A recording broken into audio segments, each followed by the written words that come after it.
شفاعت واجب کر دینے والی دعا۔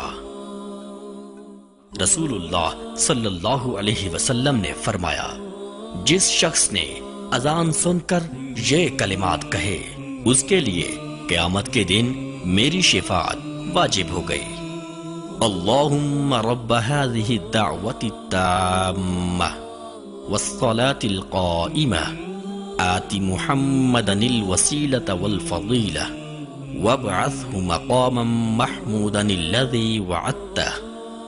اے اللہ، اے اس مکمل دعوت اور قائم ہونے والی نماز کے رب، محمد صلی اللہ علیہ وسلم کو مقام وسیلہ اور فضیلت عطا فرما اور انہیں اس مقام محمود پر فائز فرما جس کا تو نے ان سے وعدہ فرما رکھا ہے۔ صحیح بخاری حدیث 614۔